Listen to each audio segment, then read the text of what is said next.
Stylistically, man, how does Shakur beat Teo and vice versa? Stylistically, stylistically, Teo got to go in and go for broke. He got to go gamble. He got to take some, get some, and that's just the only way to win. He stays outside of boxes. Yeah, we're just thinking about Shakur right now. Yeah. And let's see what happens. We definitely got to push it with the core to make the fight exciting. And I'm just looking for my son to do great things like he's always done. Are you going for the knockout against Shakur because of the points? You know, he's very good in the rounds, winning rounds. We're going to outclass him in any way. You know, we're going to outbox him. We way faster than him, smarter than him. We've been in the biggest stages. He hasn't been there yet. So let's see what happens. January 31st, don't miss it. We have heard the debates, we have seen the Twitter wars, and we have watched the face-offs. But when a legend like Roy Jones Jr. speaks, the entire conversation changes. Roy didn't just give a prediction for the upcoming super fight between Shakur Stevenson and Teofimo Lopez. He issued a warning. According to Jones, this fight isn't the 50-50 toss-up that fans are hoping for. In fact, if one specific scenario plays out, Roy believes we are about to witness a complete and total domination. He sees a path to victory for Teofimo, but it requires him to do something that goes against every instinct a disciplined boxer has. It requires a level of risk that borders on recklessness. As we head toward January 31st at Madison Square Garden, the question isn't just who has the better skills. The real question is whether Teofimo Lopez is willing to put his career on the line and go for broke to stop the machine that is Shakur Stevenson. Let's break down exactly what Roy Jones Jr. saw that the rest of us might be missing. Would Teofimo knock out Shakur? No. Can Teo adjust to the point where he beats Shakur? Yeah. You don't see how? Shakur hates slick and economic boxers. So does Teo. They both hate where each other are. Shakur looks great against volume punchers. De Los Santos sitting back and not being active, Shakur doesn't look good. That's when they say he's boring. The thing is, Teofimo Lopez is an excellent fighter. He beat Josh Taylor and Lomachenko. How did he beat Lomachenko? By being patient. Y'all sleeping on Teo. And it's at 140. Now the thing what's wrong with Teo is, Teo also looks good as a counter puncher when you are a volume puncher too. Another thing is, Teo looks very great when he's dialed in. He fights more athletic than Shakur.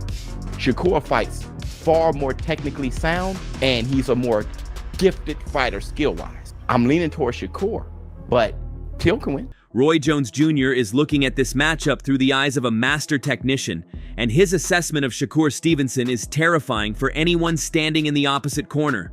Jones stated plainly, if Teofimo stays outside and boxes, Shakur gonna pick him apart. Stylistically, Teo got to go in and go for broke. He got to go gamble. He got to take some, get some, and that's just the only way to win. He stays outside of boxes. Shakur gonna pick him apart. Shakur's the hottest boxer, some of the best feet in the game right now, and he's a defensive-minded fighter, which is very smart. It's hard to hit him. He makes you gamble to hit him, and he's gonna be a tough one to deal with. But if Teofimo is willing to gamble to beat him, then Teofimo can definitely make it a really good fight. It's who wants to battle. That phrase, pick him apart, should send shivers down the spine of the Lopez camp. Jones isn't talking about a boring decision win. He is describing a surgical dismantling. We know Shakur is a defensive wizard. We know he has some of the best feet in the game. But Roy is highlighting something more specific. Shakur's ability to control the distance so perfectly that his opponent freezes. If Teofimo tries to have a fencing match, if he tries to land that one perfect counter shot from the outside, he has already lost. Jones views Shakur as polished, defensive-minded, and nearly impossible to hit cleanly when he has space to work. In this scenario, Teofimo becomes just another name on the resume, another fighter who looked average because he tried to outthink a computer. Sure, of course not. But when he was a younger fighter, he looked like he could be moved around by his opponent. It doesn't look like that anymore. Yeah, no, he's definitely matured in his body. But first fight at 140, Teo's what? I think this is maybe his fifth fight at 140? Yeah. Something like that? That's true, but Shakur has a frame where he can put on 140 very comfortably. I think he's going to look as strong as Devin Haney did stepping up to 147. I believe so I think too, he's going to feel really good at junior welterweight. Shakur is one of those guys and who comes along, and I think this is really the question about him. I said he is one of those guys. Is he one of those guys? Like Purnell, like Roy, like Floyd, their defenses were so good. and they boxed in a way where they weren't going to take unnecessary risks, they weren't running and holding. You know, I had a problem with the second half of the Haney-Norman fight because I felt like they continue to box. Purnell did, Roy did, and Shakur does now, right? But when a guy has those advantages in boxing skill and speed, and they don't take risks, they are almost impossible to beat. So no matter who Purnell was fighting, no matter who Roy was fighting, if someone would have asked me who they're going to be, they're fighting Godzilla, Purnell. They're fighting Roy. Shakur has that look to me, and the style to me, but does he rise to that level? Because it's not enough just to have that. It has to be executed at an extremely high level. So, how does Teofimo Lopez avoid becoming a punching bag for 12 rounds? Roy Jones Jr. says there is only one way, and it is dangerous. Teo gotta go in and go for broke. He gotta gamble. This is the ultimatum. Jones believes that for Teofimo to win, he has to stop being a boxer and start being a gambler. He has to accept that to land one shot, he might take 3. He has to take risks that would make any trainer scream. This completely flips the script on what we usually expect from elite boxing. Usually you want to be smart, calculated, and careful. Roy is saying that careful gets Teofimo destroyed. He has to force the issue, close the gap, and make the fight ugly. It's a suicide mission strategy. You throw everything you have and hope you land the knockout blow before you get countered into oblivion. It is the only way to crack the code of Shakur Stevenson, but it also leaves Teofimo wide open to being embarrassed if he misses. It's high risk, high reward, and it's the only lifeline Jones sees for the Brooklyn native. Teofimo showed you that he can fight inside, he can fight outside. He would have the advantage of power in this fight. You know one thing that I love about this fight, Bud? Shakur's very athletic, very talented. So is Teofimo. He's more explosive with power, but Teofimo is very athletic. He is very talented. You got two athletic guys, two talented guys. Again, Teofimo I would favor with the power. This is going to be interesting. I'll give you my breakdown. I'll give you my pick when it gets closer and I do all my film work. But I'll tell you, it's a lot to like about these two athletic, talented fighters. Despite the clear path to domination for Shakur, Roy Jones Jr. refuses to call this an easy fight. In fact, he elevated this matchup to a legendary status. He compared the skill level of Stevenson versus Lopez to a hypothetical showdown between Terence Crawford and Canelo Alvarez. He called them equals at their own current highly elite level. That is massive praise. We aren't just watching a title fight, we are watching two guys who have mastered the sweet science in completely different ways. Now, a lot of people will say style-wise, Teddy, style-wise, is this going to be a great fight? I don't know if it will. I mean, style-wise, I could see you having a little reservations, you know, whether or not these guys will make for dynamite, they will make, you know, for electricity. I don't know if they will, but I'll tell you what they will make for. Two skillful fighters, two talented fighters, you know, two fighters that are at a high skill level that will compete in the sweet science. I mean, Shakur showed aggression in his last fight against Cepeda, you know, being elusive while being aggressive. You know, walking them down, fighting on the inside, you know, boxing well, still being able to counter, still being able to control space, but also be able to go into tight quarters and not be afraid to show that he's good on the inside too, that he can make you miss and make you pay outside and inside. Shakur showed that. That was great. That was great, and people applaud him. I applaud him. We were sitting there, ringside. I was sitting there actually with your sister, ringside, watching that fight. And it was a terrific performance. Shakur showing that dimension, showing that attitude, showing that competitiveness, showing that dog like people like to show or like to talk about, and they wanted to see in Shakur. Well, they saw it. This comparison validates why the world is watching. Even if Roy thinks Shakur has the tactical advantage, he acknowledges that Teofimo possesses a chaotic brilliance that can rival anyone. When you have two fighters operating at this frequency, a single mistake changes history. It's a clash of the matrix precision of Shakur against the explosive, unpredictable athleticism of Teofimo. Jones sees this as a battle for the soul of this generation. Pure boxing skill versus raw, explosive power. It is the kind of fight where legacies are cemented forever. But fights aren't just won in the ring, they are won in the mind, and the psychological warfare here has turned dark. Shakur Stevenson hasn't held back during the press run, explicitly calling Teofimo legit crazy and claiming something is mentally wrong with him. He even said Teo has mental lapses, pointing to his erratic behavior as a weakness. But here is the twist. In boxing, crazy can sometimes be a superpower. We saw this when Teofimo fought Lomachenko. People thought he was delusional for believing he could beat the Matrix, but that delusion turned into destiny. However, we also saw the other side of it against George Kambosos, where that same chaotic energy led to a spiral of mistakes.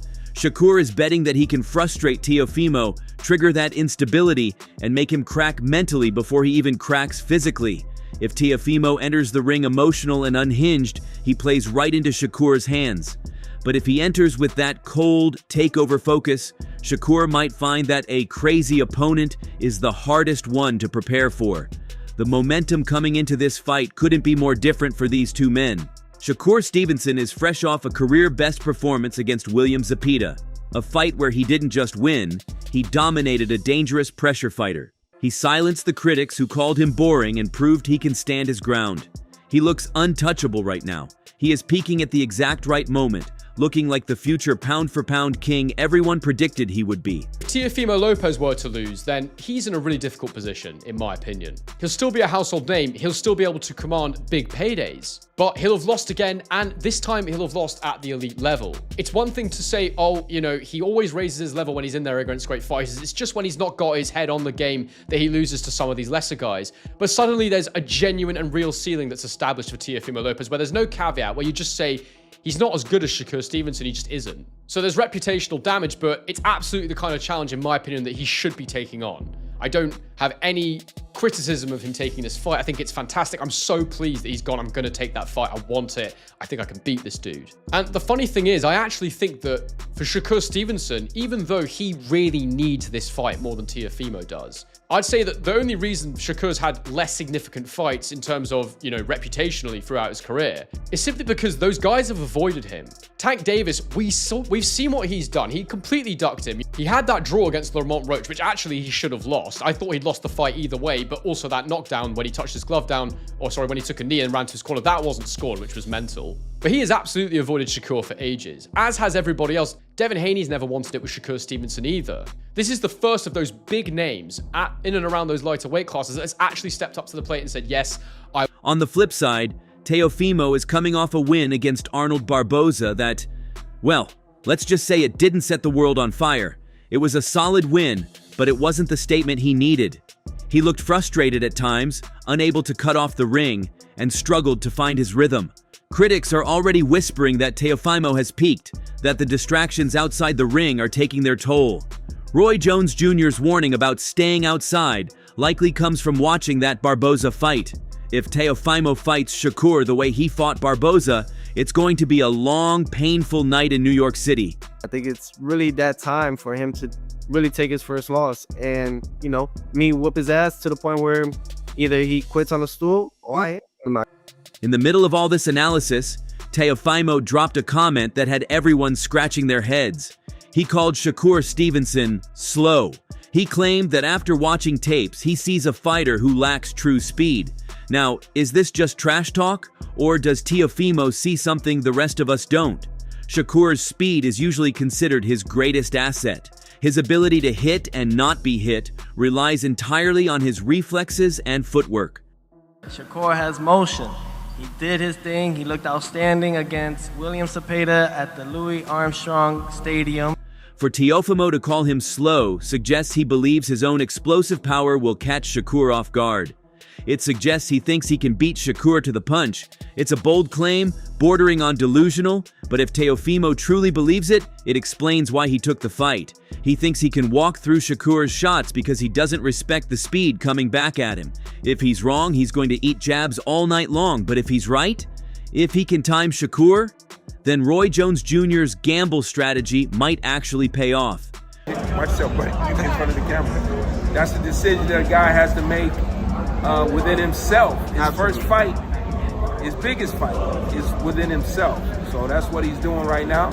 He's fighting himself on this, and maybe, maybe this is it. Maybe we won't see him anymore. Yeah, that's what I asked Eddie Hearn yesterday. I asked him, Crawford is a bit older now, to pull a retirement move and come back. Do you feel that way, that he is much older to pull a retirement move and come back to the sport? I believe he could do it if he wanted to. He just he's an anomaly in this sport. He's done things his way in the sport. He's done things that other people haven't accomplished. And he didn't take a lot of punishment along the way that I could see.